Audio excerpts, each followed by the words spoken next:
Bonjour et bienvenue sur LCP. Dans quelques instants, l'Assemblée nationale va se prononcer sur le projet de loi fin de vie. Vote solennel prévu juste après les questions d'actualité. Alors pendant 8 jours, les députés ont débattu des 20 articles de la proposition de loi et examiné près de 2600 amendements. Débat nourri mais respectueux sur ce texte qui divise au-delà des clivages politiques traditionnels. On va revoir le meilleur de cette discussion parlementaire avec d'abord l'article 2, celui qui crée un droit à une aide à mourir. Moi, je voulais m'exprimer sur cet article parce que c'est un article extrêmement important du texte puisqu'il vise à définir ce qu'est ce nouveau droit, appelé par ailleurs pudiquement aide à mourir, mais j'y reviendrai. Ce nouveau droit, il va emporter avec lui des questions, il soulève des questions éthiques et juridiques importantes qui, je pense, vont traverser nos débats. Mais surtout, ce nouveau droit, il interpelle profondément notre conception de l'accompagnement du terme de la vie, car il emporte avec lui un changement majeur en ce qu'une personne, sous certaines conditions, certes, peut provoquer légalement la mort d'autrui. C'est la raison pour laquelle, chers collègues, il nous faut être très très vigilants sur cette définition et il nous faut éviter tout terme qui pourrait entraîner une confusion, tant dans ce que les Françaises et les Français en comprendront que dans les discussions que nous pourrons avoir. Et nous avons déjà vu que le terme d'aide à mourir emporte voire beaucoup de confusion. Alors je vous proposerai plus tard une rédaction qui permet d'éviter de mettre sous cette terminologie un acte bien précis qui consiste à recourir à une substance létale. D'ailleurs, l'Académie de médecine a précisé, a indiqué qu'il était important de différencier cet acte qui consiste à utiliser une substance létale de tous les autres actes qui consistent à aider à mourir de différentes manières. Et dans les services de soins, dans les EHPAD, à domicile, il y a tous les jours des professionnels de santé qui aident à mourir sans avoir à recourir à une substance létale. Donc la différenciation est extrêmement importante. Je vous remercie. Madame Élise Leboucher pour le groupe LFI-NFP. Oui, merci Monsieur le Président. Alors nous sommes, collègues, sur le point d'ancrer dans le Code de la santé publique la dernière des libertés, la dernière des dignités, celle de pouvoir être maître de soi-même jusqu'à ses derniers instants, le droit de recourir à l'aide à mourir dans un cadre précis. Il s'agit de répondre à une demande de la société réitérée par la Convention citoyenne. L'ouverture d'un droit à l'aide à mourir sera une nouvelle étape dans le processus qui a permis au cours des 20 dernières années de mieux reconnaître le droit des patients, de renforcer le respect de ses choix et de sa dignité.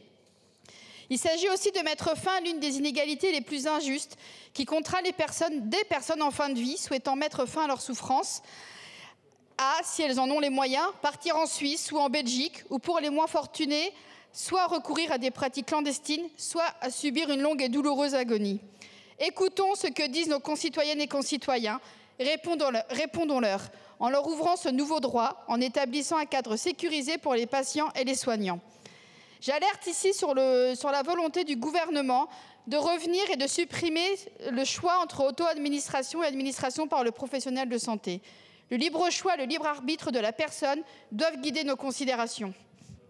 Le débat est marqué par des échanges parfois très vifs entre les partisans du texte qui saluent une initiative républicaine et ses opposants qui dénoncent le franchissement d'un interdit. Argument contre argument, chacun défend sa position. Madame Océane Godard pour le groupe socialiste et apparenté. Monsieur le Président, tout d'abord, je souhaitais préciser, Monsieur le Président, que tout à l'heure, lors du premier article, notre collègue, et à juste titre, Monsieur Potier a exprimé sa position, mais que ce n'était pas celle du groupe socialiste, puisque nous avons bien, et je l'ai dit à la tribune encore l'autre jour, que nous avons une liberté de vote au sein de notre groupe. Et c'est important en tout cas de respecter cela, et je m'appuie sur les propos de Monsieur Monnet tout à l'heure, pour que notre débat soit le plus juste possible et reflète de manière très juste ce que chaque groupe pense. Je voudrais dire effectivement un mot sur cet article 2 qui est central. C'est l'article qui est au cœur finalement de cette proposition de loi. Cet article 2 définit le droit à l'aide à mourir comme celui qui consiste à autoriser et à accompagner une personne qui en a exprimé la demande à recourir à une substance létale afin qu'elle se l'administre ou se la fasse administrer par un médecin ou par un infirmier. Alors oui, c'est un nouveau droit, cela a été exprimé par ma collègue juste avant et nous avons déjà, j'ai envie de le dire comme cela, nous avons déjà trop entendu le fait que cette loi puisse, je cite, de pousser à donner la mort, pousser les gens à mourir.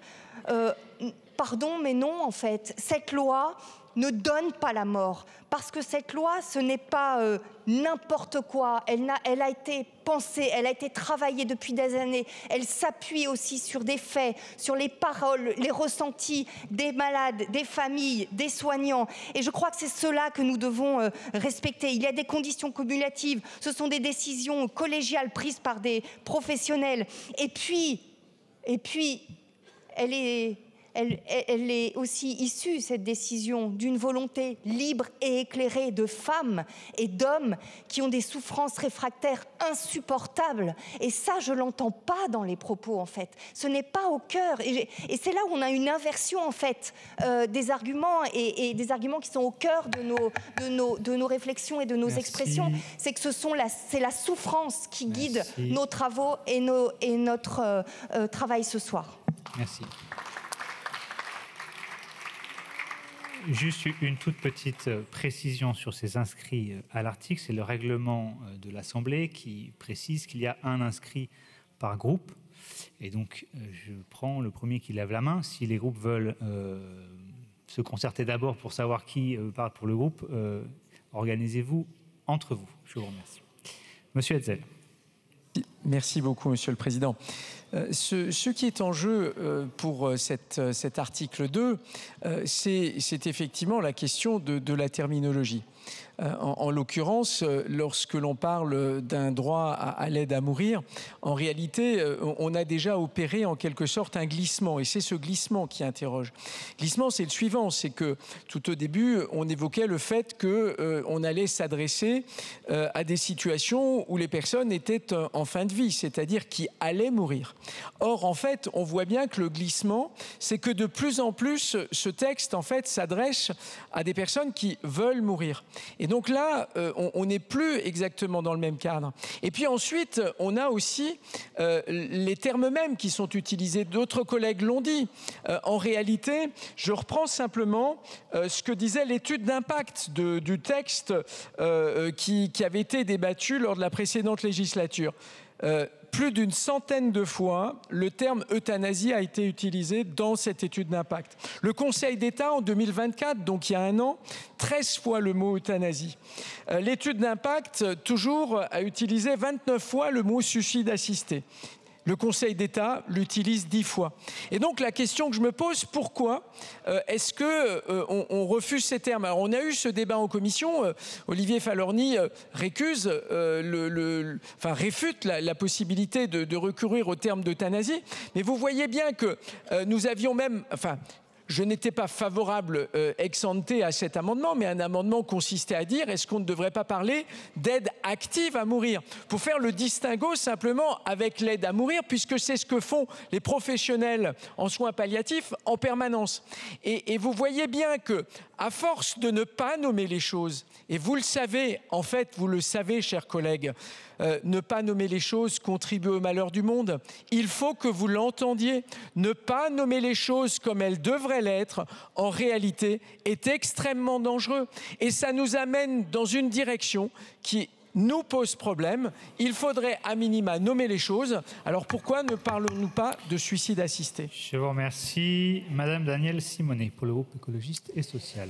Merci, Monsieur le Président. Cet article 2 instaure le droit à l'aide à mourir en autorisant l'administration d'une substance létale, avec des conditions très strictes, nous le verrons par la suite du texte, pour les personnes qui subissent des souffrances réfractaires à tout traitement, que les soins palliatifs n'arrivent pas à soulager et dont le pronostic vital est engagé en phase avancée ou terminale, on débattra toutes ces conditions.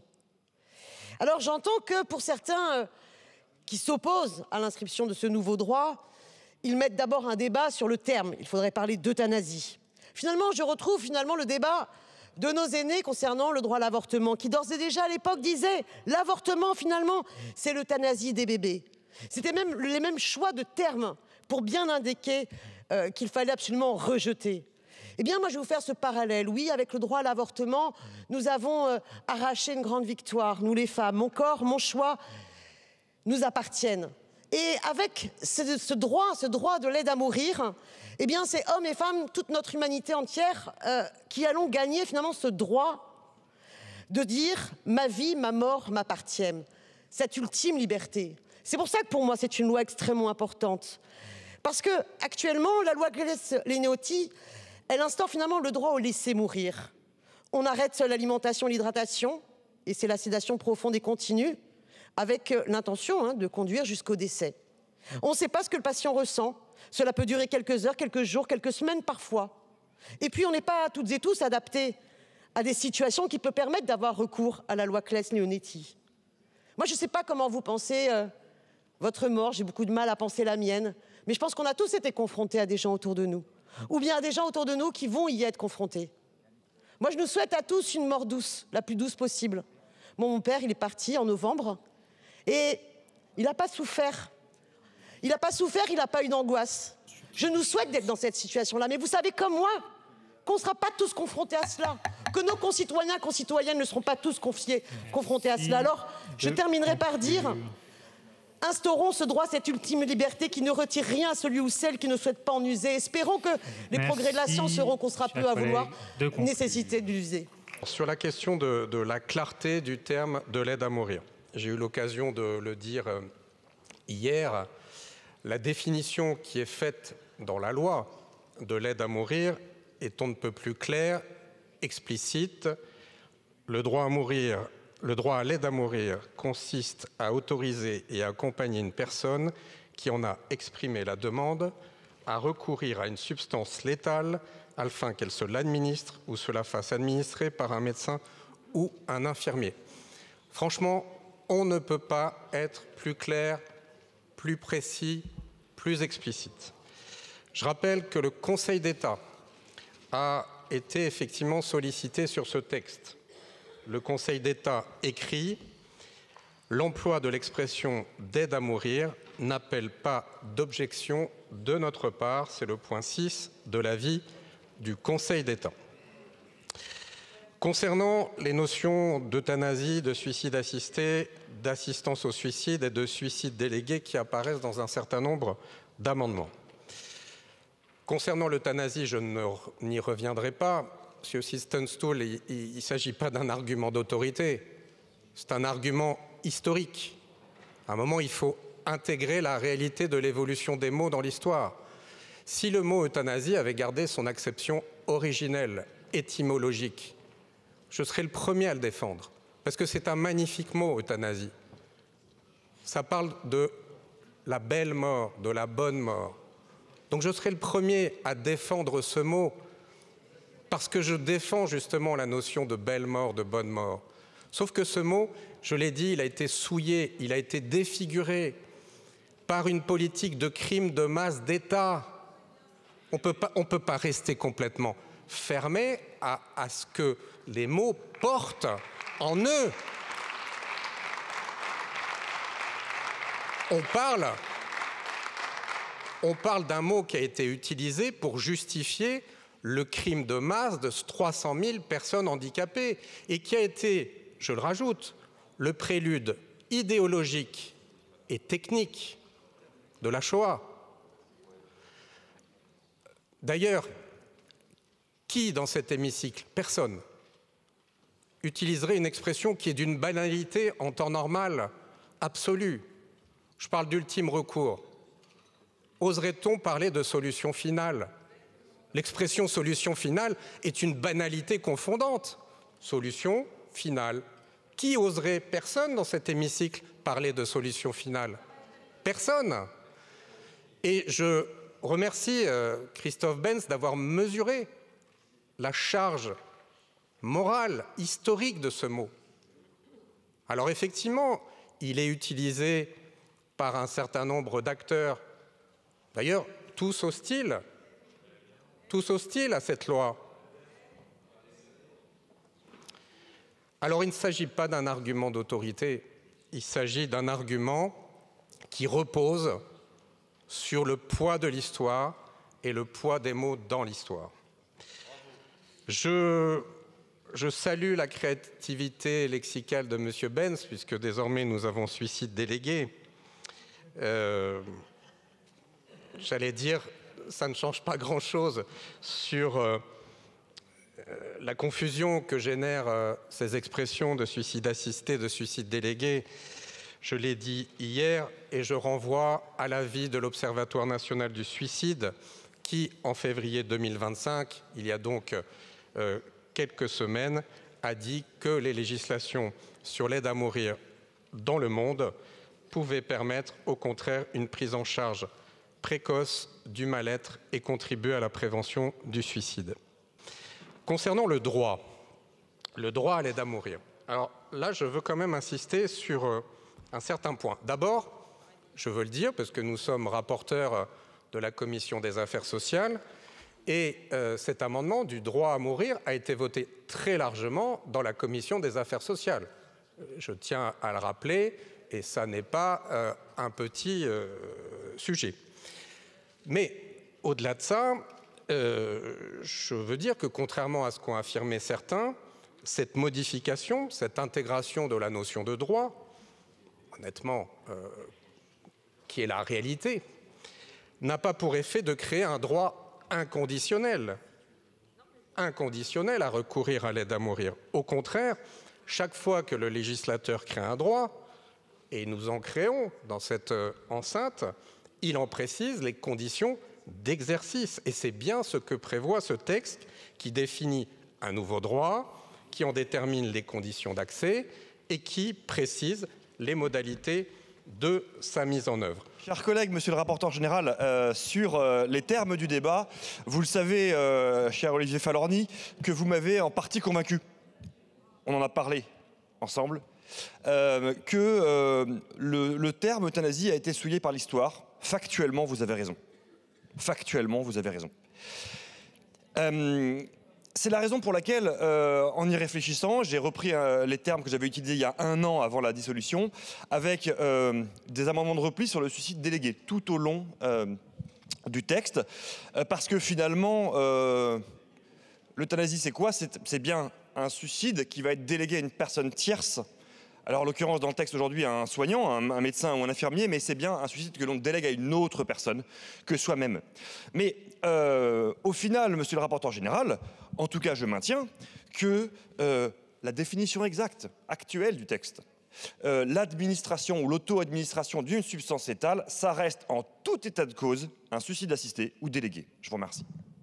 Ce dernier acte, pour nous, doit appartenir à l'individu. C'est quelque part le dernier acte de son libre choix et nous sommes bien dans le respect de l'autonomie du patient. Cela permet de garantir qu'il s'agit d'un acte personnel du patient, ce qui répond d'ailleurs aux craintes de celles et ceux qui se posent la question du discernement. Mais là, on a d'autant plus une preuve de discernement que c'est le patient qui s'auto-administre le produit. Et donc, on a bien là, à l'ultime étape, la notion de discernement. Le principe, c'est celui de la solidarité. Pourquoi le principe de la solidarité? Parce que le patient, à ce moment-là, qui s'auto-administre, est accompagné d'un soignant, ce qui veut donc dire qu'il y a bien à ses côtés un soignant, de façon à ce s'il a le moindre problème, il n'est pas seul, il est accompagné par un soignant. C'est donc une garantie non seulement pour le patient, mais c'est également une garantie pour le soignant. Et là, nous sommes typiquement dans le respect de la clause de conscience du soignant, et on montre au soignant qu'effectivement, il est accompagnateur, mais que le geste est effectué par le patient. L'auto-administration, ça n'est pas abandonner le patient puisqu'il est accompagné, surveillé jusqu'au bout et ça c'est pour moi un des points majeurs, l'intervention du soignant doit être l'exception et justifiée par l'incapacité physique. Et là, je réponds à Monsieur Clouet, on ne restreint pas la liberté, puisque si le patient ne peut pas s'administrer, à ce moment-là, effectivement, mais on est dans une notion d'exception. Et c'est là où nous avons une lecture différente. La position du gouvernement, c'est de dire le principe, c'est l'auto-administration, l'exception, c'est l'accompagnement, là où vous voulez dire que finalement, il y a liberté de choix. Nous sommes donc dans une démarche tout à fait différente. Moi, je considère que c'est vraiment un acte de souveraineté sur sa propre existence du patient en cohérence avec le principe fondamental du droit au respect de l'autonomie et du consentement libre et éclairé. Donc, on a là vraiment une démarche très importante du patient qui, effectivement, on est bien tous conscients du contexte dans lequel nous sommes. Nous sommes face à un patient qui est en fin de vie, un patient qui a des souffrances réfractaires, qui a décidé qu'il ne voulait pas aller plus loin. Et à ce moment-là, parce qu'il ne veut pas aller plus loin, qu'il a été déclaré éligible, il décide de s'auto-administrer le produit létal. Voilà l'objet de cet amendement du gouvernement. Autre article très débattu, l'article 4. C'est celui qui précise les conditions à faire valoir pour pouvoir bénéficier d'une aide à mourir. Alors au fil de la séance, des amendements déposés, les députés ont précisé la formulation de ces critères pour qu'elle ne soit ni trop floue ni trop stricte. On guérit de plus en plus de cancers pédiatriques, mais aussi que l'un des enjeux, et je pense que nous n'en avons parlé que trop peu, c'est le développement des soins palliatifs pédiatriques qui permettront de prendre en charge de mieux en mieux les enfants. Et puis, puisque ça a été évoqué, la Convention citoyenne a, elle aussi, dans un premier temps, ouvert l'accès aux mineurs, mais après un travail de fond et une réflexion très intéressante sur ce sujet, la Convention citoyenne est revenue sous l'ouverture aux mineurs pour se dire qu'il ne fallait pas l'ouvrir aux mineurs. Et le deuxième objet de ma prise de parole, c'est bien sûr sur le critère du moyen terme.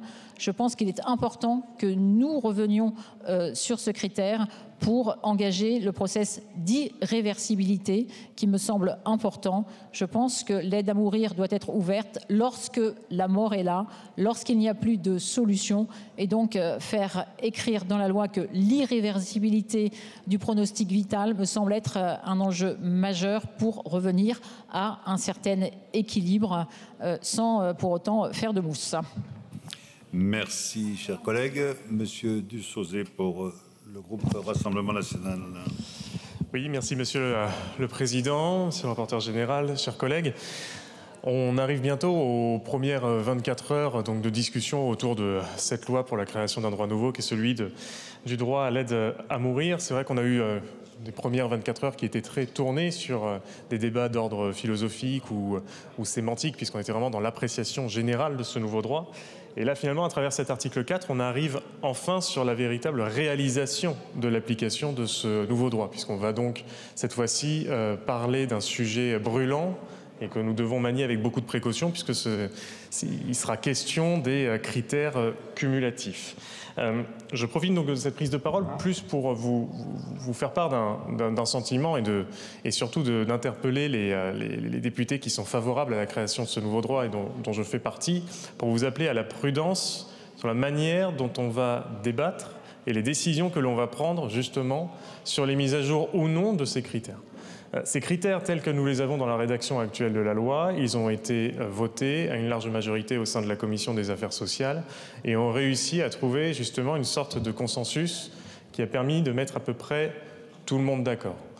Si demain et dans les prochains jours qui vont suivre, parce qu'on va rester un petit moment sur cet article 4, il y a un certain nombre de ces critères qui tombent ou qui sont trop profondément modifiés, cela pourra impacter le vote d'un certain nombre d'élus dans cet hémicycle. Donc il faut évidemment les manier avec prudence. Je pense aux critères concernant la nationalité, évidemment aux critères concernant la majorité, à la définition même de ce qu'est la souffrance, de ce qu'est le pronostic vital et la durée de son engagement. Donc grande prudence là-dessus et beaucoup de respect pour les articles et les amendements à venir. Je vous remercie. Merci. Pour le groupe Ensemble pour la République, la parole est à Madame Dubré-Chirat. Merci, Monsieur le Président. Ce texte est attendu par 85% des citoyens, aussi par les soignants, et il a suscité une réflexion longue et large qui nous a conduit au renforcement des soins palliatifs jusqu'au droit à mourir dans un continuum et dans une complémentarité. Je voudrais juste vous donner le passage d'une lettre d'une famille qui a perdu son fils de la maladie de Charcot et qui nous incite à soutenir une loi qui ouvre les deux voies essentielles, celle des soins palliatifs renforcés, accessibles, humains, et celle de l'aide à mourir encadrée, librement choisie pour celles et ceux qui en font la demande de manière éclairée et lucide. Ce n'est pas une question de facilité ni d'abandon, c'est une question de liberté, de dignité, de respect ultime pour la personne humaine. Personne ne devrait être contraint à une fin de vie qu'il juge insupportable quand il n'y a plus d'espoir ni de répit possible. Pourquoi ajouter des jours à une vie qui n'en est plus une? Donc ce texte, il a conduit à établir des critères précis qui ressemblent beaucoup à ceux d'autres pays qui exercent aujourd'hui cette aide à mourir, et des critères qui sont cumulatifs. Et ça, c'est aussi très important de considérer qu'ils sont cumulatifs et qu'ils s'adressent à des personnes malades que la maladie va entraîner à mourir. Donc, ils nous aident aussi à vérifier que ces patients sont bien correspondants à leur demande et aux critères que l'on a posés. Donc je pense qu'il faut qu'on s'y tienne. Ils ont été légèrement modifiés déjà, mais il est important qu'on les conserve le plus possible dans la description qui en a été faite. Je vous... Merci, cher collègue. Monsieur Clouet pour le groupe de la France Insoumise.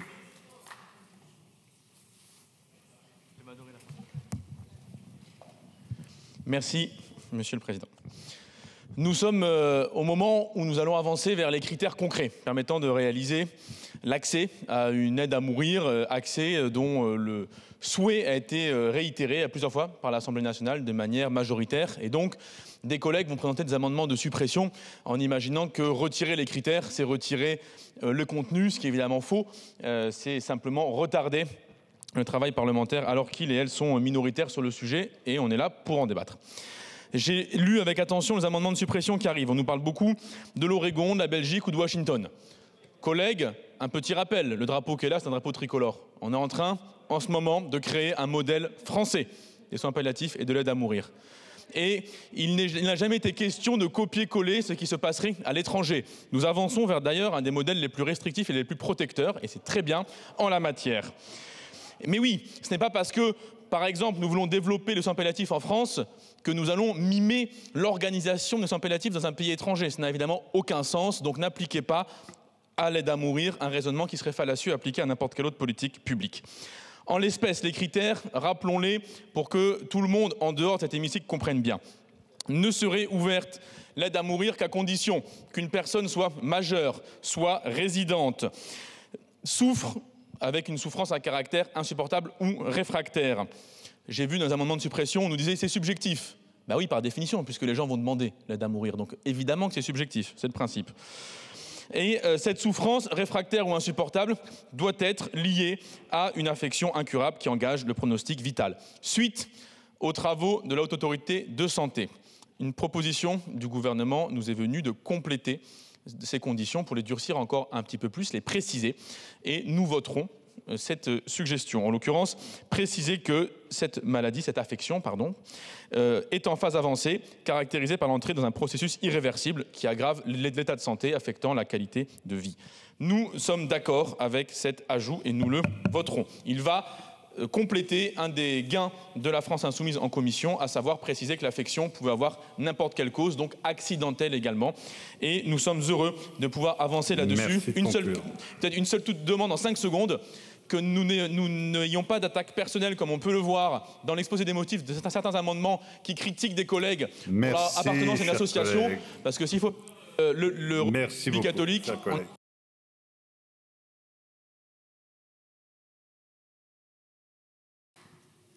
Allez-y, cher collègue. Merci, Monsieur le Président. À mon tour de rappeler là que nous arrivons maintenant vraiment au cœur du sujet. Et rappeler le processus qui a conduit à la définition des conditions d'accès à cette aide à mourir qui résulte, rappelons-le, d'un long processus de travail.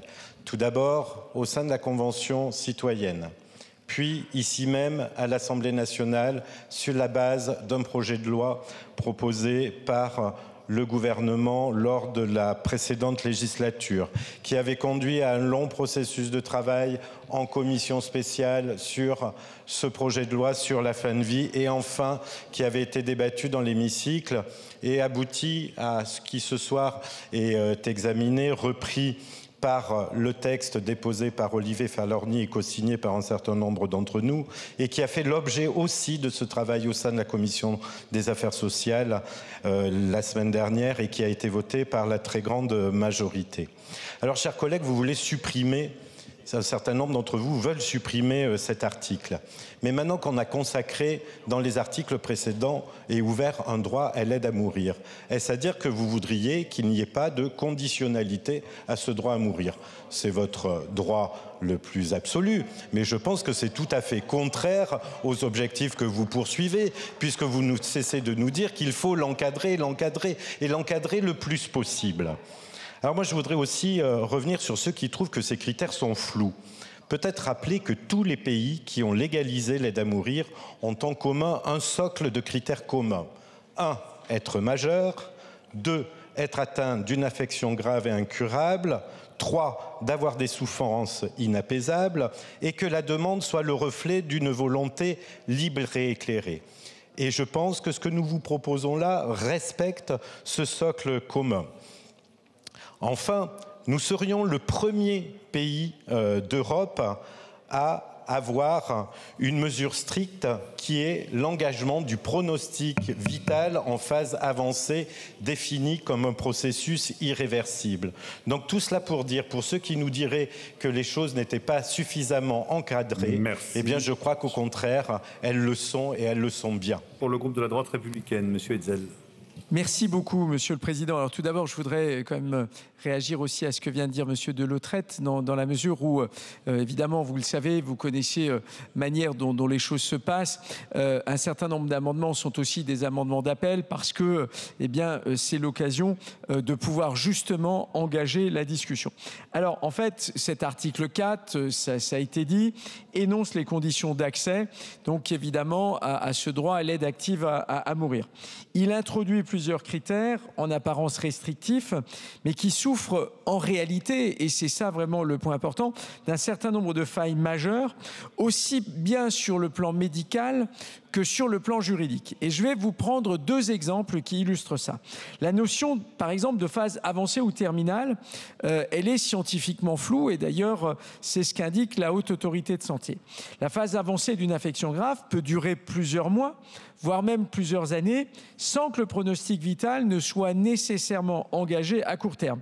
Et aucune définition claire et consensuelle ne permet d'ailleurs de l'objectiver. Dans les faits, cela ouvrirait la possibilité à une large catégorie de patients chroniques ou en situation de dépendance d'y prétendre sans limitation restrictive. C'est un premier exemple où en réalité, il y a un écart entre ce qui nous est annoncé et ce qui se passe. Deuxième exemple, la souffrance physique ou psychologique, là aussi, elle est problématique. Elle introduit, et M. Clouet, vous y faisiez référence, oui, une subjectivité qui est en fait extrême dans l'accès à une procédure létale. Or, et c'est là où je veux en venir, la souffrance psychologique, elle peut, dans un certain nombre de cas, être transitoire, liée à des épisodes dépressifs ou à des troubles mentaux pouvant être pris en charge. En l'état, le texte pourrait conduire, et ce sont des psychiatres qui nous le disent, à autoriser le suicide assisté pour des personnes atteintes de maladies psychiatriques qui sont stabilisables et traitables, ce qui va évidemment à l'encontre de toute éthique de prévention du suicide. Voilà deux exemples qui montrent qu'en réalité, il y a un écart entre ce que vous annoncez et ce qui est susceptible de se passer avec le texte. Merci, chers collègues. Nous en venons donc à l'examen des amendements de suppression de cet article 4. Je vous indique que sur le vote de ces amendements 18 et identiques, je suis saisi par le groupe de la droite républicaine d'une demande de scrutin public. Il est annoncé dans l'enceinte de l'Assemblée nationale. Nous commençons par le 18, Monsieur Hetzel. Merci beaucoup, Monsieur le Président.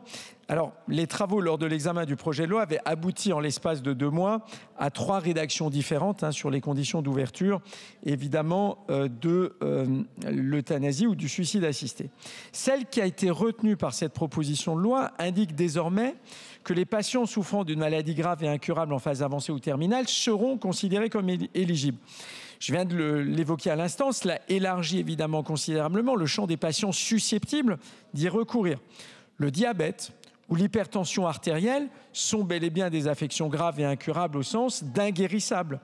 L'effacement du critère d'engagement du pronostic vital signifie que des maladies chroniques qui sont incurables pourraient faire entrer dans cette loi des catégories de personnes qui ne sont pas considérées en fin de vie.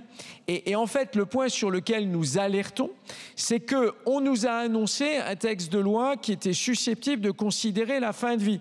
Or, là, on est dans une situation où, avec les critères tels qu'ils existent aujourd'hui, on risque de se retrouver avec, en fait, une vision qui va bien au-delà de simplement la fin de vie. Et c'est pour cela que nous disons que nous aimerions que l'on puisse justement en revenir à cette philosophie qui était celle annoncée à l'origine, mais que l'on ne retrouve pas aujourd'hui à travers les critères énoncés ici à cet article 4. Je vous remercie.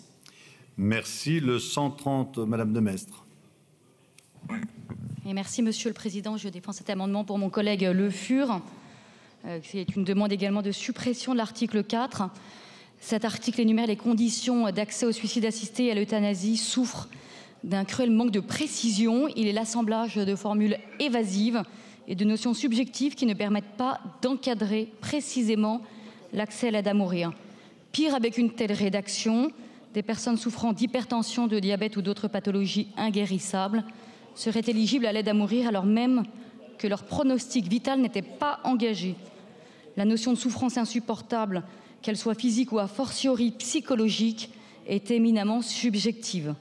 Avec une telle rédaction, combien de personnes seront demain éligibles à l'aide à mourir, aide qui nous est pourtant présentée comme devant bénéficier à une minorité?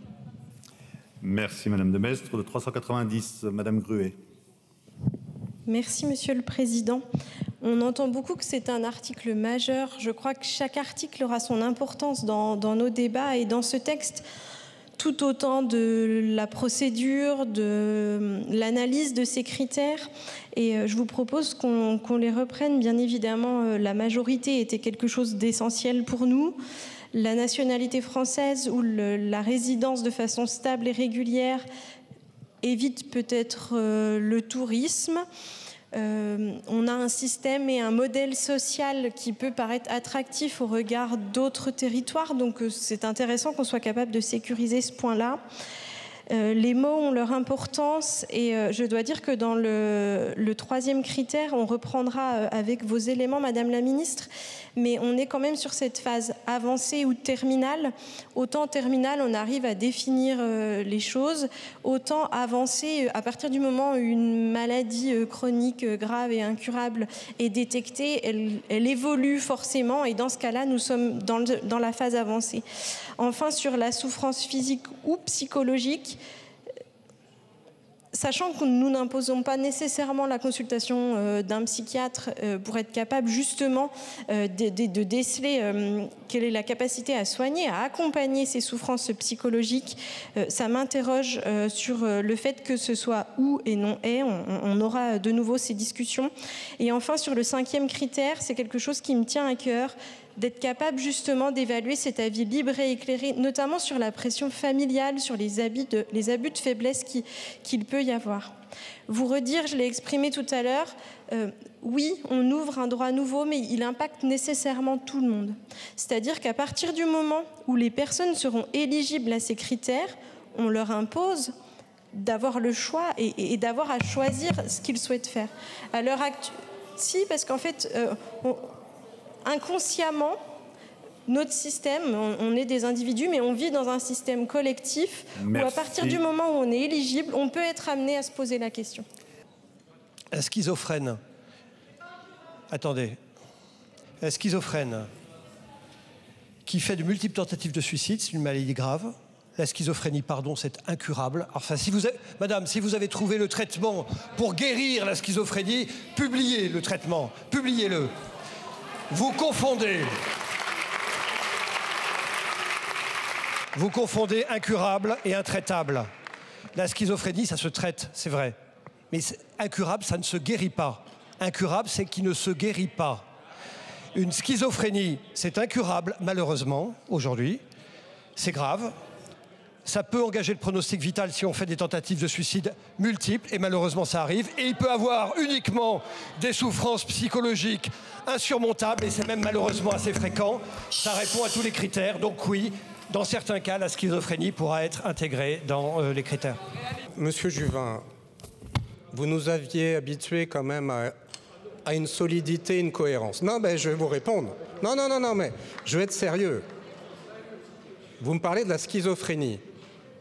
La schizophrénie n'engage pas le pronostic vital. Mais et vous persistez.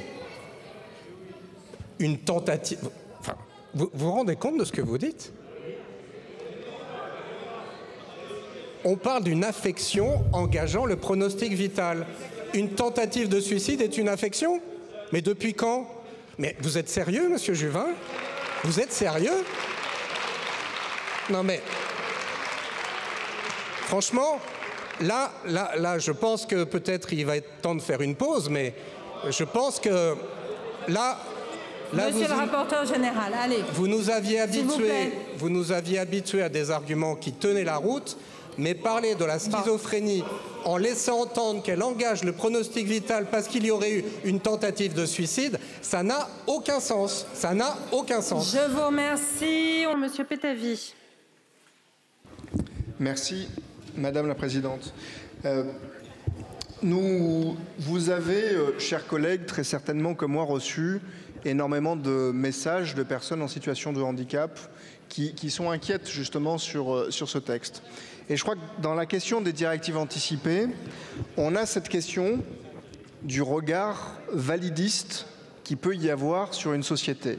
Et l'idée que l'on peut avoir de ce qui nous sera insupportable quand on est en pleine possession de ses moyens, forcément apporte un biais. C'est la raison pour laquelle je m'oppose dans ce texte à l'introduction des directives anticipées. Merci beaucoup. Madame Battistel. Oui, merci Madame la Présidente, Madame la Ministre, Monsieur le rapporteur.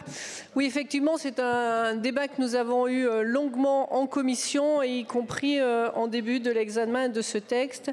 Mais pour autant, nous ne souhaitons pas renoncer à la prise en compte des directives anticipées dans ce cas de figure particulier qui nous est proposé par notre collègue Hérodi. On est bien dans une situation où la personne a une incapacité irréversible de réitérer sa demande, alors même qu'elle avait, dans ses directives anticipées, déclaré de manière extrêmement précise sa volonté. Et dans ce cas de figure, on considère que c'est vraiment un amendement de repli par rapport à ce que nous souhaitions tout au début. Mais vraiment, nous considérons que cette situation doit pouvoir être prise en compte. Merci. Merci beaucoup. Monsieur Hetzel. Merci beaucoup, Madame la Présidente. Simplement deux éléments.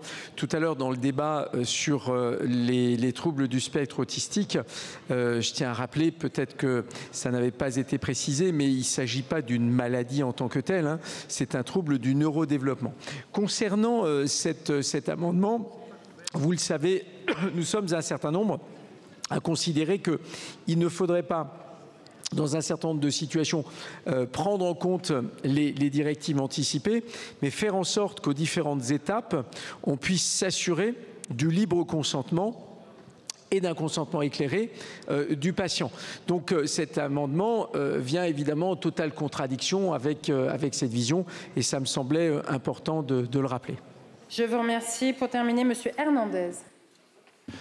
Fernandez, Madame la Présidente. Excusez-moi. C'est pas grave. Merci à vous.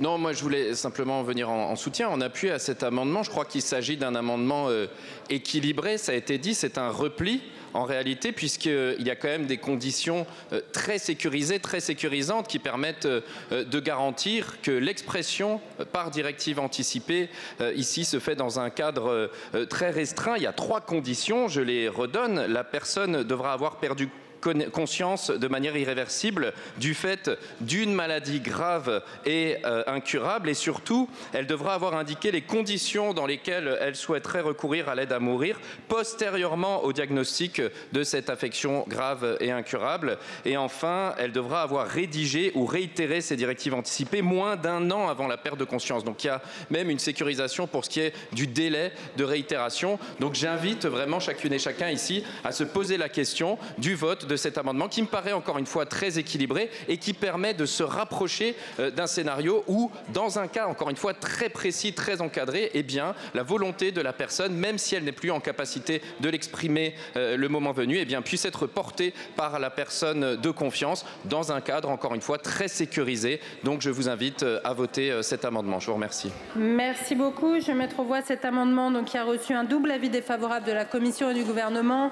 Il s'agit d'un scrutin public. Je vous demande de bien vouloir regagner vos places. Le scrutin est ouvert. Le scrutin est clos.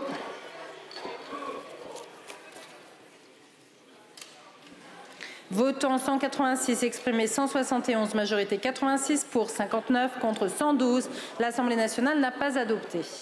On ne peut pas dire, on vous propose un texte sur l'euthanasie et le suicide assisté qui est équilibré, avec des critères qui sont cumulatifs, et en même temps dire que la souffrance peut varier. Puisque oui, effectivement, elle varie à la fois dans le temps, puisque les souffrances peuvent être abrégées par des traitements, mais elle varie aussi en fonction des personnes. Et je crois que c'est un critère important à prendre en compte sur la fin de vie, parce que l'acte qui va être proposé, c'est quand même la mort. On ne peut pas se permettre de se tromper sur une souffrance qui peut ensuite être atténuée à un autre moment. Je vous remercie. Madame Dubré-Chirat. Merci Madame la Présidente. Alors je voudrais revenir sur la notion de douleur insupportable et ressentie. Alors la douleur, ça s'évalue. Ça s'évalue sur des échelles depuis des années, et aussi bien la douleur physique que psychologique.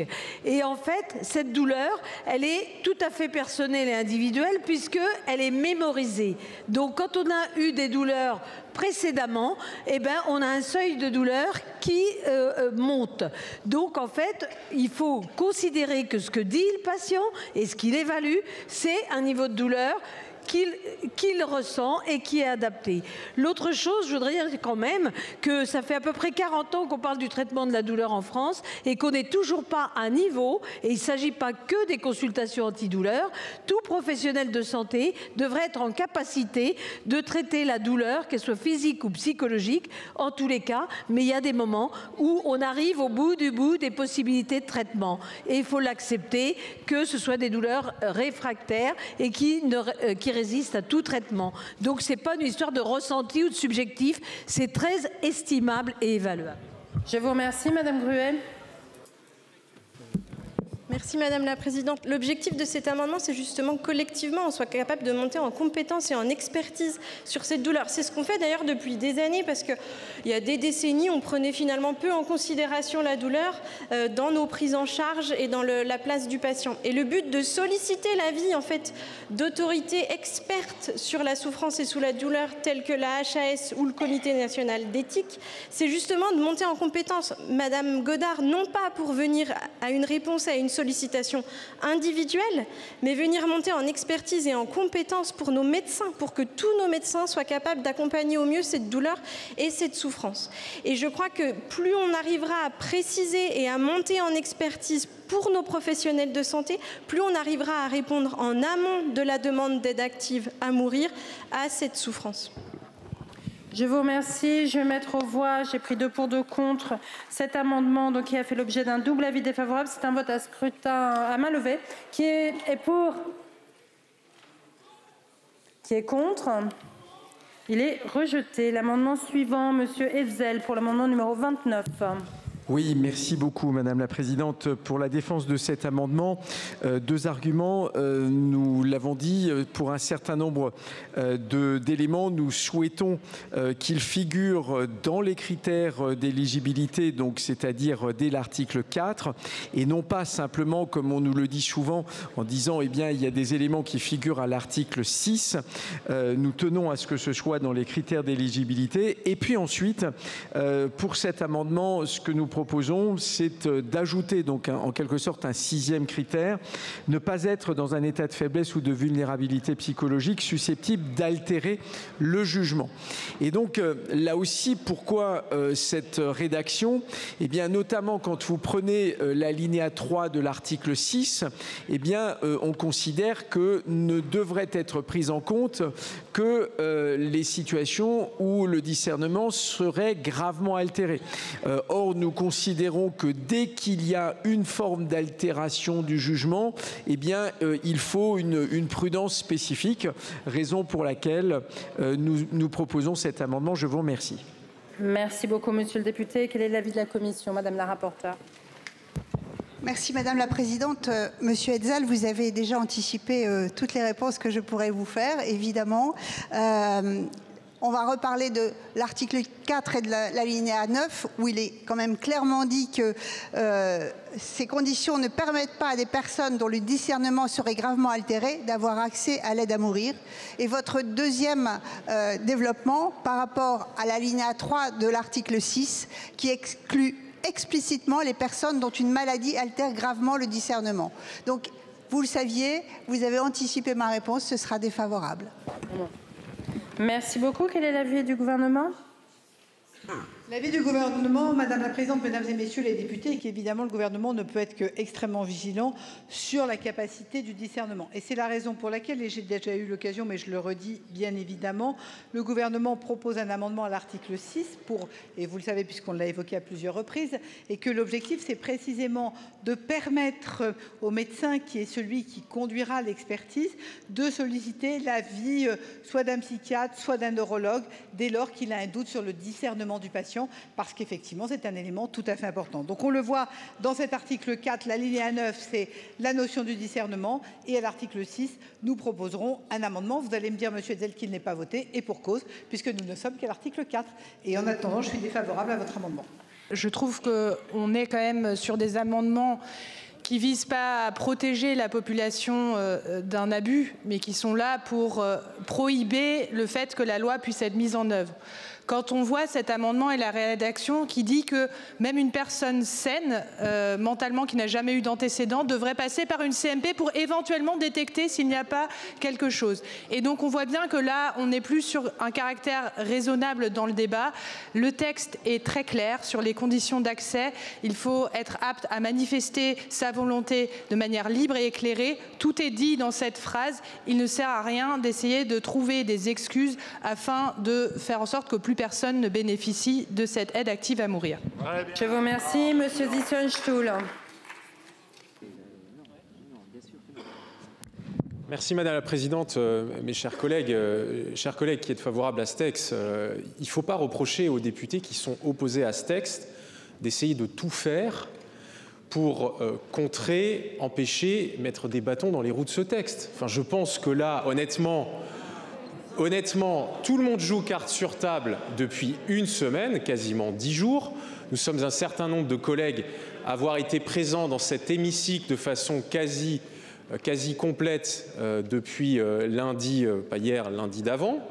Nous disons, nous sommes opposés à ce texte et donc il est légitime que par voie d'amendement, nous soyons un certain nombre à chercher à atténuer ce texte ou à le rendre inopérant.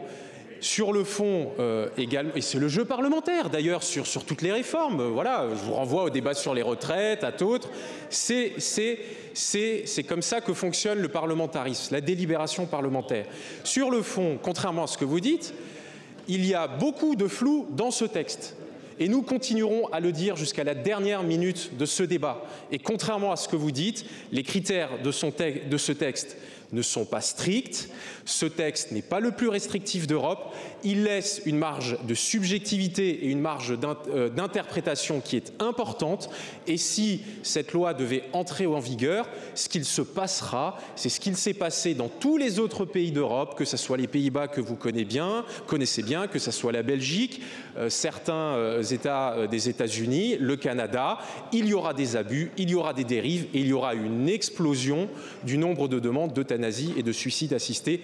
Permettez-nous de nous battre jusqu'à la dernière minute de l'examen de ce texte. Merci, monsieur le député. La parole est à monsieur Philippe Vigier. Oui, merci Madame la Présidente, Madame la Ministre, chers collègues. J'entends ce que disait notre collègue à l'instant, de faire du barrage systématique jusqu'à la dernière seconde parce qu'on est opposé. C'est le débat parlementaire, je l'accepte, mais quelque part, on n'est pas dans un débat comme un autre. Et moi, je voudrais simplement rappeler trois choses. La première, ça a été dit tout à l'heure, la loi Kouchner, c'est pas n'importe quelle loi, ou alors il fallait expliquer qu'il fallait la supprimer. Est-ce que oui ou non, c'est une avancée pour les malades? Est-ce que oui ou non, c'est une avancée pour les malades, le droit de refuser d'avoir un examen? C'est la moindre des choses. La deuxième, pardonnez-moi, mais pour toutes les personnes, leur infliger, je ne sais pas si vous êtes déjà allés, chers collègues, dans les centres médico-psychologiques. Moi, je suis allé à plusieurs reprises dans le cadre de mon activité professionnelle. Je vous invite à faire l'exercice et vous verrez ce que ça représente. Et la troisième chose, là encore, où ça n'est pas bien, c'est de jeter la défiance sur le corps médical. Donc il y aura une décision collégiale qui permettra de savoir si ces patients sont éligibles ou pas. Moi, je me méfie toujours du fait qu'on soit toujours en train de défier celles et ceux qui ont bien voulu dans leur métier prendre en charge tous les types de pathologies, tous les accompagnements possibles. Ils nous regardent, ils nous écoutent. Attention à la défiance, la santé est en danger, protégeons-la. Après les conditions d'accès, qui est concerné et dans quelle situation, l'Assemblée a débattu longuement de la procédure concrète pour pouvoir accéder à l'aide à mourir. Elle a choisi de renforcer la collégialité de la décision. Nous en venons aux inscrits à sur l'article 6. Monsieur Sylvain Berrios pour le groupe Horizon, pour 2 minutes. Merci Monsieur le Président, mes chers collègues. Vous savez, et on a eu des discussions dans cet hémicycle au cours des dernières heures et derniers jours, que pour nous, la défense de la loi Claeys-Leonetti, avec ce que ça comporte, notamment les directives anticipées et la sédation profonde et continue, était importante. Et nous vous avons rappelé par différents amendements qu'il était important pour nous que ces soins palliatifs soient effectifs et atteignable pour la majorité des Français et même pour tous les Français, et que le droit à l'aide à mourir ne soit pas finalement par défaut d'accès aux soins palliatifs. Et c'était, je crois, important pour chacun d'entre nous. Vous avez repoussé ces différents amendements. Pourtant, je pense que cela aurait permis de réconcilier bon nombre de Français et, je crois, une large partie de l'hémicycle. Au moment où on procède à l'examen de la demande d'aide à mourir, nous serons très attentifs, naturellement, à l'accompagnement jusqu'au dernier instant, notamment du consentement. Le consentement n'est pas un consentement anticipé. Le consentement, vous le savez, peut être repris jusqu'à la dernière seconde. Et c'est cela qui est important. Et nous souhaitons vraiment que la collégialité puisse s'inscrire dans cette démarche. Et nous attendons donc beaucoup, Madame la Ministre, de cet article 6 et des amendements que vous nous avez promis d'inscrire dans cet article 6. Je vous remercie, Madame Hamlet, pour le Rassemblement national. Je vous remercie, Monsieur le Président. Alors, cet article 6 a la lourde tâche d'encadrer la procédure d'examen de suicide assisté jusqu'à la prescription de la substance létale. On peut déplorer le refus obstiné d'admettre que le consentement peut être vicié par l'isolement, par l'impossibilité d'accéder à des soins palliatifs ou à cause de conditions économiques qui donnent le sentiment, lorsque l'on est au plus vulnérable, d'être un poids pour la société ou pour ses proches. C'est aussi le refus de faire intervenir obligatoirement un psychiatre ou un psychologue, comme le prévoit par exemple la loi belge, que vous utilisez pourtant bien souvent pour exemple. C'est une réalité, 36% des Français redoutent de devenir un fardeau financier pour leurs proches. Ce qu'il s'agit de protéger avec une procédure solide, ce sont avant tout les plus vulnérables. Pourquoi refuser obstinément l'intervention d'un juge pour vérifier le consentement ou même simplement pour s'assurer de la validité de la procédure? En 2024, la Commission québécoise a rapporté 65 cas d'euthanasie non conformes à la loi, 65 vies ôtées illégalement par les mains de l'État ou sous son regard bienveillant. L'expérience étrangère doit nous alerter. Au lieu de ça, vous voulez voter une loi qui permettra à l'État d'organiser la mort sans intervention d'un professionnel de la psyché, sans l'intervention d'un professionnel de droit, avec une procédure qui pourra aboutir en 48 heures. Alors, chers collègues, ne définissons pas notre rôle par la quantité de libertés individuelles formelles que nous pouvons proclamer. Prenons garde à protéger la vie, surtout quand elle devient fragile. Je vous remercie. Je vous remercie. Monsieur Michel Lozana, pour le groupe EPR. Oui, merci Monsieur le Président. Nous sommes avec l'article 6, toujours dans la procédure. L'article 5, c'était une procédure sur les conditions de présentation de la demande d'aide à mourir. Et là, maintenant, la procédure d'examen de la demande d'aide à mourir. Et on va définir dans cet article, à nouveau, des obligations pour le médecin de recueillir le discernement, de prendre l'avis d'un autre médecin, d'un auxiliaire médical aussi, si besoin d'avoir recours à un psychiatre ou à un psychologue. Il est traité aussi dans cet article la protection juridique dont on a pas mal parlé, me semble-t-il. Et puis on introduit les délais dans la procédure, 2 jours pour le patient pour pouvoir être pris en compte, 15 jours pour le médecin pour la réponse et au bout de 3 mois, si besoin, recueillir à nouveau le discernement.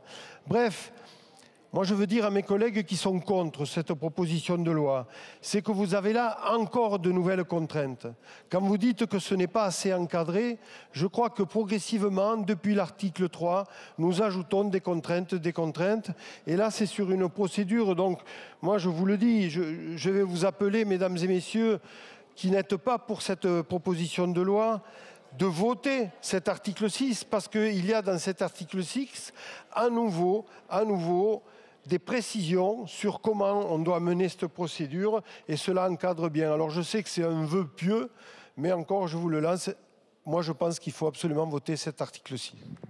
Je vous remercie. Madame Le Boucher, pour le groupe LFI-NFP. Merci, Monsieur le Président. À nouveau, nous voilà dans un moment essentiel de ce débat, essentiel pour donner corps au droit à l'aide à mourir. Nous avons ancré dans le Code de la santé publique ce droit, fixé les critères d'éligibilité à l'aide à mourir, cadré les conditions de présentation d'une demande. Il s'agit désormais d'encadrer la procédure d'évaluation et de réponse à cette demande. Avec le groupe Insoumis, nous avons toujours tenu à conserver l'équilibre entre l'autonomie et le libre choix des patients d'un côté, et de l'autre la sécurité et la protection des patients, notamment les plus vulnérables, ainsi que des soignants. Nous porterons des mesures afin de sécuriser le cadre de cette procédure collégiale en proposant que toute altération grave du discernement, quelle qu'en soit la cause, soit considérée comme empêchant la manifestation d'une volonté libre et éclairée. Nous soutiendrons aussi l'amendement du gouvernement qui prévoit qu'en cas de doute sérieux sur le discernement de la personne, le médecin consulte, dans le cadre de la procédure collégiale, un psychiatre ou un neurologue. Nous porterons des amendements visant à mieux prendre en compte les différents niveaux d'autonomie et le consentement des majeurs protégés. Sécurisation d'un côté, mais aussi libre arbitre et autonomie de l'autre. Nous proposerons de préciser que le médecin notifie sa décision dans un délai compatible avec le pronostic vital de la personne et n'excédant pas 15 jours, afin de préserver au mieux la dignité du patient et son accès à ses droits. Nos débats en séance, on vient de le voir, ont révélé que beaucoup d'entre nous souhaitent au mieux prendre en compte les directives anticipées, tout en protégeant les patients. Nous proposerons de nouveau des amendements visant à prendre en compte la volonté exprimée par des patients qui souhaiteraient recourir à l'aide à mourir et ne seraient pas en mesure d'aller au bout de la procédure, alors que le médecin a validé cette demande. Et enfin, nous redirons notre opposition aux amendements qui reviendraient sur le libre choix du patient entre auto-administration et administration par le professionnel de santé. Je vous remercie. Madame Sandrine Runel, pour le groupe socialiste et apparenté. Merci, Monsieur le Président, Madame la Ministre, Monsieur le rapporteur. Cet article 6 est fondamental car il porte sur les étapes de vérification par le médecin de l'éligibilité de la personne à accéder à l'aide à mourir, de l'organisation d'une procédure collégiale pluriprofessionnelle, de l'information de la personne et de la prescription de la substance létale. Nous sommes donc au cœur de la procédure et cela appelle 2 exigences, de la rigueur et de la rapidité. En effet, les personnes malades demandant l'aide à mourir font face à des douleurs insoutenables et le décès, dans ces cas-là, peut avoir lieu à très court terme. J'aimerais donc rappeler ici à mes collègues qu'une procédure alourdie et des délais prolongés mettraient à mal l'accès au droit à l'aide à mourir pour ces patients. Par ailleurs, si nous sommes nombreux à défendre le recours aux directives anticipées et à la personne de confiance tout au long de la procédure d'aide à mourir, il me paraît particulièrement problématique de ne pas prendre en compte les volontés d'une personne malade ayant entamé la procédure et dont le discernement a été altéré au cours de celle-ci. Au stade de la confirmation de la personne de sa volonté d'aller au bout de la demande d'aide à mourir, il est essentiel de prendre en compte les directives anticipées. Cela est d'autant plus important que la procédure pourra durer, en l'état actuel du texte, plus de 15 jours, durant lesquels l'état de santé de la personne pourrait se détériorer. Ces situations entraînent de la souffrance pour le patient, mais aussi pour ses proches, pour les aidants, pour la famille et son entourage. Et donc, pour l'examen de cet article, je rappelle à mes collègues d'avoir en tête la nécessité d'assurer aux personnes un délai de procédure compatible avec la réalité de ce qu'est la fin de vie. Je vous remercie. Je vous remercie. Monsieur Patrick Hetzel, pour le groupe Droite républicaine. Merci beaucoup, Monsieur le Président. Permettez-moi, pour cette discussion générale autour de l'article 5, de me focaliser sur la procédure soi-disant collégiale. En réalité, la collégialité, évidemment, il y a deux manières de la concevoir. La collégialité, d'abord, évidemment, c'est une expertise, mais c'est aussi généralement un échange entre les experts concernés. Or, on se rend compte que lorsque l'on lit cet article 6, la décision, elle incombe à une seule personne, c'est-à-dire le médecin qui instruit la demande. Alors certes, il peut faire appel à un deuxième médecin pour avoir son avis, il peut évidemment obtenir des avis, mais encore une fois, la discussion collégiale se termine par une décision qui est prise par une seule personne, et donc en aucun cas, il y a une décision collégiale comme on peut la retrouver dans d'autres situations et ne serait-ce que ce qui se passe d'ores et déjà, mais nous aurons, je pense, l'occasion de revenir là-dessus pour la sédation profonde et continue. Ensuite, il peut même se trouver une situation où le médecin expert, à aucun moment, ne rencontrera directement le patient. Ça aussi, ça interroge parce qu'on se rend compte que cette distance ne permet pas, là aussi, de garantir une appréciation pleine et entière. Ensuite, qu'en est-il du délai de réflexion? Ce délai de réflexion peut être court, même très court, puisqu'il peut être réduit à 2 jours, et le texte nous précise qu'il peut encore être inférieur dans certains cas, c'est-à-dire quasiment réduit à néant. Donc encore une fois, vous le voyez, vous nous parlez de garantie, mais lorsque l'on regarde de près, il y a un certain nombre d'affirmations formelles, mais la collégialité décisionnelle est absolument inexistante. Et surtout, le délai, lui, est extrêmement réduit. Donc, les garanties minimales ne sont pas réunies. Je vous remercie. Je vous remercie. Et enfin, M. Cyril Isaac-Sibylle pour le groupe démocrate. Merci, Monsieur le Président. Je reviens effectivement toujours sur le sujet. Là, on va voter effectivement l'article 6, qui est effectivement l'application. On dit qu'effectivement, c'est une loi sociétale, mais je ne vois pas dans l'article où est-ce qu'est la société. Qu'est-ce qu'on va faire et c'est l'échange que j'ai eu avec Madame la Ministre par rapport à la décision. Comme il a été dit, effectivement, le patient, dans certaines conditions, demande à pouvoir bénéficier. Il fait une demande. Après, effectivement, dans le texte, qu'est-ce qu'il est dit? Que le médecin ou le collège prend une décision. Est-ce que c'est lui qui décide? Et finalement, la société, où est-ce qu'elle est? Comme vous le savez, moi-même, je suis médecin. On reproche beaucoup aux médecins leur pouvoir. Là, le texte de loi, on met tout dans les mains des médecins. On met tout dans les mains des médecins. On leur dit grosso modo, voilà les critères. C'est à vous de juger les critères. C'est à vous de prendre la décision. Et donc, je pense que, pour moi, la société est absente. Et je pense, et ça fera effectivement le sujet de plusieurs amendements. Je pense que quelque part, il faut que nous-mêmes, nous prenions nos responsabilités. Et si la société doit être présente dans cet article, c'est via effectivement un juge qui doit procéder à la validation du processus. Chers collègues, lorsque vous demandez à être mis sous tutelle ou curatelle, qu'est-ce qui se passe? Vous faites une demande d'être mis sous tutelle ou curatelle. Il y a une expertise d'un médecin qui dit effectivement cette personne, elle relève effectivement, on confirme effectivement que c'est le fait d'être mis sous tutelle ou curatelle est jugé normal. Et puis après, qu'est-ce que fait la société est là? Et la société dit ok, on valide le processus. Et ben par rapport à l'article 6, les grosses interrogations que j'ai, c'est que la société n'est pas présente dans cet article. Et on laisse tout à la main des médecins et quelque part on se lave les mains en disant c'est au médecin de voir ce qu'il en est. Je vous en remercie. En fait, je vais être assez simple dans mes avis parce que il y a eu beaucoup d'amendements, mais il y en a deux qui me semblent parfaitement correspondre à ce que nous souhaitons et aussi vraiment au rôle de la Commission des affaires sociales. Et à cette occasion, on mesure bien tout l'intérêt d'un travail préalable en commission. Tout l'intérêt. Et c'est vrai que le président de la Commission des affaires sociales, Frédéric Valletoux, mon collègue Laurent Pagny-Fous et moi-même, suite aux réflexions faites dans ce débat, notamment par nos collègues Juvin, Gruet, Hetzel et Bazin, nous avons évidemment entendu leurs remarques, leurs préconisations, et je pense pouvoir dire que nous ne les avons pas simplement écoutées, mais nous les avons aussi entendues. Je pense que l'amendement de Frédéric Valletoux et de Laurent Pagny-Fous répond à beaucoup de points qui ont été soulignés dans le débat, dans la discussion commune. Ces amendements identiques proposent quoi? Ils proposent une réelle réunion.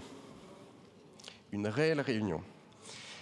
Ils proposent d'instaurer une règle de présence physique des membres du collège avec évidemment une exception en cas d'impossibilité. Et il permet encore et surtout de clarifier la rédaction de l'alinéa 12 pour rappeler que le médecin prend la décision à l'issue de la procédure collégiale. C'est une procédure collégiale qui est la rédaction identique, et je dis bien la rédaction identique à celle qui est employée dans le Code de la santé publique pour l'arrêt des traitements. C'est l'article R4127-37-2 du Code de la santé publique. Donc vraiment, je pense que ce double amendement de M. Valletoux et de M. Pagny-Fous sont totalement adaptés à ce que nous recherchons.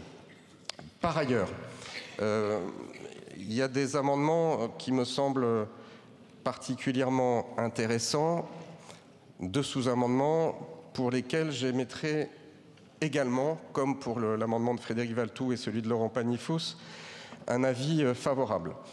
C'est l'amendement 2721 de M. Bazin et l'amendement 2706 de M. Juvin, Hetzel et de Mme Gruet. Effectivement, il est nécessaire, à mes yeux, de rétablir l'avis de la personne de confiance lorsqu'elle existe, déjà, il faut qu'elle ait été désignée. Et alors, je le dis bien, en dehors de la procédure collégiale. Personne de confiance n'a pas à figurer dans le cadre d'une procédure collégiale où il y a des professionnels de santé. Mais en revanche, que cette personne puisse être sollicitée, c'était d'ailleurs l'esprit initial du texte au départ. J'ai entendu nos collègues du groupe Les Républicains. Les collègues du groupe LFI aussi avaient souligné cette nécessité, et les collègues aussi du groupe socialiste. Donc je pense qu'il serait judicieux d'adopter les sous-amendements 2706 et 2721.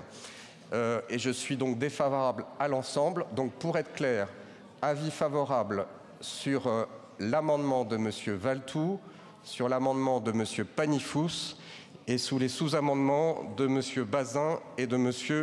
Juvin. Et voilà. Donc je pense que Madame la Ministre redonnera les numéros pour encore plus de clarté. Donc Valletoux, Panifous, tout Valletoux, j'allais dire, tout Valletoux, Panifous, rien que Valletoux, Panifous, et ensuite les sous-amendements judicieusement proposés par messieurs Juvin et Bazin.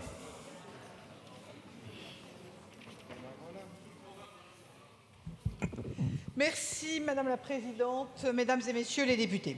Monsieur le rapporteur général vient de le rappeler, la proposition de loi telle qu'elle vous a été proposée est effectivement dans son principe le miroir de Claes-Leonetti, avec une procédure collégiale qui vise finalement à réfléchir collectivement et à recueillir les différents avis. Cette procédure de réflexion est effectivement collégiale, mais c'est le médecin qui prend soin du patient qui est celui qui prend la décision et qui est finalement à la fois le décideur et le responsable de la décision. Je pense qu'effectivement, les amendements 17-22, 17-23 du président de la Commission Frédéric Valletoux et du rapporteur Laurent Panifous permettent réellement d'écrire beaucoup plus précisément cette procédure et c'est la raison pour laquelle je donne un avis tout à fait favorable. Je suis parfaitement consciente que c'est, et je voudrais le rappeler à tout le monde, c'est bien le médecin qui connaît le patient, qui suit le patient, qui prend cette décision. Et je reviens sur un commentaire de M. Juvin sur l'auxiliaire médical. Vous le savez, M. Juvin, nous avions eu ce débat dans cet hémicycle l'année dernière et vous connaissez trop le milieu médical pour ne pas le savoir, Monsieur Juvin. Dans la notion d'auxiliaire médical, ce qui est visé, c'est l'aide-soignante, c'est l'infirmier. Ce sont ces femmes et ces hommes qui sont au quotidien auprès du patient, qui les entendent et qui finalement ont un lien de proximité avec le patient qu'il est très important de recueillir. Et c'est dans cet esprit qu'avait été dit l'année dernière dans l'hémicycle pourquoi nous souhaitions qu'effectivement, dans cette notion de collégialité, il puisse y avoir aide-soignante, infirmière. Et je rappelle que c'est ce fameux médecin responsable qui détermine qui il interroge, qui il sollicite. Enfin, moi, je comprends la nécessité qui est mise en avant dans les sous-amendements de M. Juvin, M. Bazin, M. Hetzel, Mme Gruet, sur effectivement la personne de confiance. Mais nous sommes d'accord que la personne de confiance n'a pas à entrer dans la collégialité. La collégialité, c'est le recueil de la réflexion médicale. Il n'en reste pas moins vrai que prendre ces deux sous-amendements 2706, 2721, c'est permettre au médecin qui prend la décision d'interroger la personne de confiance. Et c'est dans cet esprit que je donne un avis favorable à ces deux sous-amendements. Rapporteur. Madame la Présidente, Mesdames, Messieurs les députés, tous ces amendements tournent autour de la question d'un examen qui serait strictement obligatoire du médecin spécialiste. Alors déjà, je veux redire qu'il y a un premier examen du médecin qui reçoit la demande, ce médecin dit référent, qui est bien sûr obligatoire. Et je veux vous redire que dans le texte tel qu'il est écrit, tel que nous venons d'ailleurs de le modifier, il est bien précisé que la règle est que le médecin spécialiste examine la personne. Ensuite, effectivement, il a été prévu une exception pour que dans certaines situations, si le médecin spécialiste lui-même juge que ça n'est pas indispensable, alors cette exception peut être appliquée et l'examen peut se faire ou sur dossier, mais ça n'empêche pas non plus que le médecin n'échange avec la personne. Vous exigez un examen physique obligatoire, c'est la règle. Mais nous avons prévu une exception et je veux redire l'exemple que j'ai évoqué tout à l'heure, celui des territoires ruraux, mais pas que les territoires ruraux, tous ces territoires sur le territoire national où il y a une forme de désertification médicale, où l'accès aux médecins spécialistes est parfois très difficile et alors ça pourrait être un frein un frein dans une procédure qui parfois a une notion de temporalité qui peut être très importante. Mais c'est aux médecins spécialistes de décider si cet examen physique est indispensable ou pas. Ce que nous disons dans la loi, c'est que c'est la règle, mais qu'il peut y avoir une exception, donc avis défavorable à tous ces amendements. Lors des débats, un moment d'émotion est survenu dans l'hémicycle lorsque la députée Sandrine Rousseau a évoqué son drame personnel, le suicide de sa mère qui était en fin de vie. Monsieur Hetzel, je ne voulais pas en parler dans cet hémicycle, mais vous m'y forcez et donc je vais vous le dire. Ma maman s'est suicidée.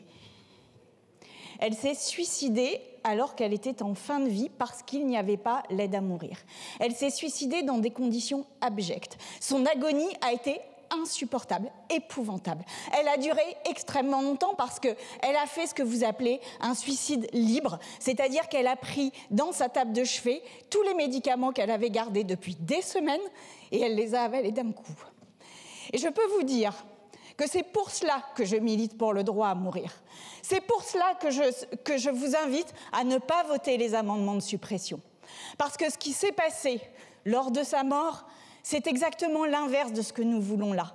C'est-à-dire que cette loi, elle permet la sérénité, elle permet l'organisation, elle permet de faire en sorte qu'il y ait les proches qui soient à côté et qui tiennent la main des personnes qui sont en train de mourir et qui souhaitent mourir.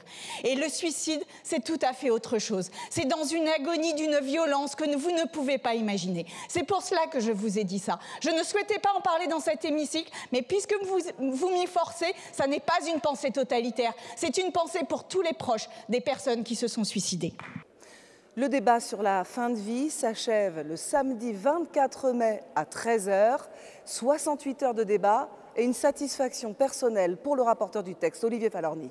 Vous me permettrez, Monsieur le Président, d'abord, première chose, de remercier tous les députés. Je veux remercier tous les députés et notamment tous ceux qui ont été présents, qui ont défendu des convictions. Et je dis bien les députés de tous ces bancs. Et je n'en retire aucun, je les associe tous dans mes remerciements, parce que je crois que nous avons essayé, et je pense en grande partie réussi, à montrer le meilleur de l'Assemblée nationale.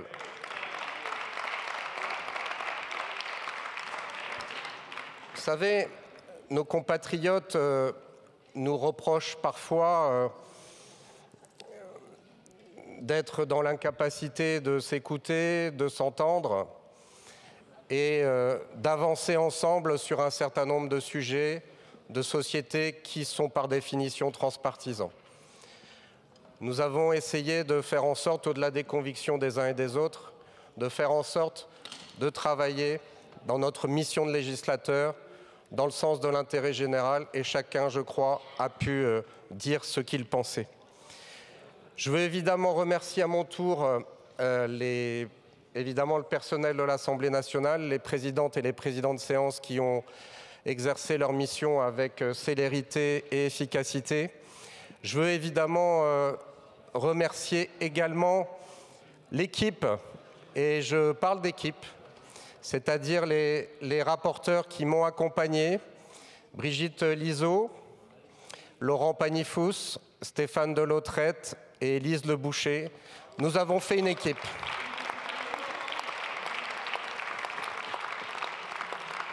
Et je crois pouvoir dire même que nous avons fait une belle équipe. Et puis enfin, un dernier mot pour Madame la ministre Vautrin. La vie politique, parfois, est décevante, mais elle nous amène aussi parfois vers des moments heureux. Nous avons mené ensemble ce chemin. J'en ai été très heureux. Je veux saluer la force de vos convictions, la qualité du travail que vous avez mené. C'est pas si fréquent des ministres qui maîtrisent autant leur sujet du début à la fin. Je crois que vous, comme moi, nous nous sommes efforcés pendant ces 68 heures de répondre à nos collègues. Alors, sans les satisfaire toujours, c'est vrai, mais je crois que nous avons fait, vous comme moi, le nécessaire, le mieux possible pour avoir un débat parlementaire de grande qualité. Je suis très heureux d'avoir pu travailler avec vous, Madame la Ministre. Voilà pour ces morceaux choisis de l'examen de la proposition de loi qui crée un droit à une aide à mourir. Vous pouvez retrouver cet épisode sur lcp.fr. On se retrouve très bientôt et n'oubliez pas, à partir du 6 juin, LCP, c'est sur la 8. Ciao, ciao.